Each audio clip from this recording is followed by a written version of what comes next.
आज के दिन 26 जनवरी 1950 को भारतीय संविधान यानी इंडियन कॉन्स्टिट्यूशन को डॉक्टर B.R. अम्बेडकर साहब, जिसे सिंबल ऑफ नॉलेज कहा गया, जब भारतीय संविधान बनाने की बारी आई थी तो बड़े बड़े कहने मतलब विद्वान मौजूद थे। पंडित श्यामा प्रसाद मुखर्जी, मौलाना आजाद साहब, महात्मा गांधी और तमाम लोग मौजूद थे। लेकिन जब संविधान लिखने की बारी आई तो किसी के माँ के अंदर वो दम नहीं था कि संविधान लिख दे। आखिर तमाम लोग मजबूर हो गए। Symbol of knowledge doctor B.R. Ambedkar साहब से निवेदन किया कि आप संविधान लिखें। Doctor B.R. अम्बेडकर साहब कौन है? Doctor B.R. अम्बेडकर साहब 9 भाषाओं के ज्ञाता हैं, 32 डिग्रियां हैं, 6 बार PhD अपने लाइफ के अंदर किए हुए हैं। सिंबल ऑफ नॉलेज कहा गया। Oxford university, Cambridge university, Harvard university को यानी बारहटला से लेकर के philosophy, master, MSc, MA, B.Ed, LLB तमाम डिग्रियां प्राप्त किए थे। तो डॉक्टर B.R. अम्बेडकर साहब ने भारतीय संविधान को 2 साल 11 महीने 18 दिन लगा लिखे थे।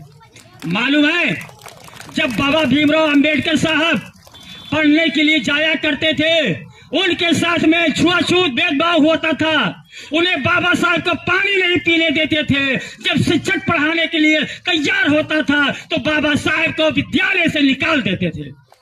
लेकिन वाह वाह रे बाबा साहब, वाह वाह रे बाबा साहब, वाह, आपके जैसा कोई महापुरुष भारत के अंदर नहीं पैदा हुआ है।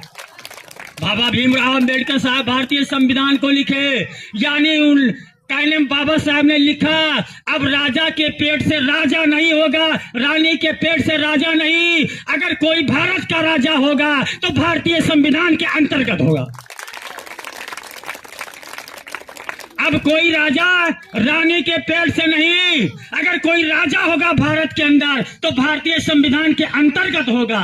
और आज हर कम्युनिटी को, हर धर्म को, हर मजहब को आज अगर लिबरेशन, आजादी मिली है तो इंडियन कॉन्स्टिट्यूशन के वजह से मिली है।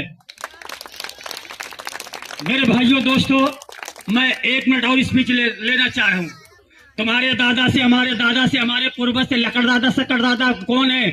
2-4 पीढ़ी लोग बता पाएंगे, उसके बाद नहीं बता पाएंगे। तुम्हारे दादा, हमारे दादा मेड़ काटे, जमीन जायदाद में बिजी रहे, चले गए मरकर जमीन के नीचे, या राम नाम सत्य कर दिया, या उसके बाद में मिट्टी में दफन कर दिया, जला दिया। लेकिन अगर पूछा जाए महात्मा गांधी कौन, सुभाष चंद्र बोस कौन, डॉक्टर B.R. अम्बेडकर साहब कौन, मौलाना आजाद कौन, हुसैन अहमद मदनी कौन, और उसके बाद में अशफाकुल्लाह कौन, मीर अब्दुल हमीद कौन,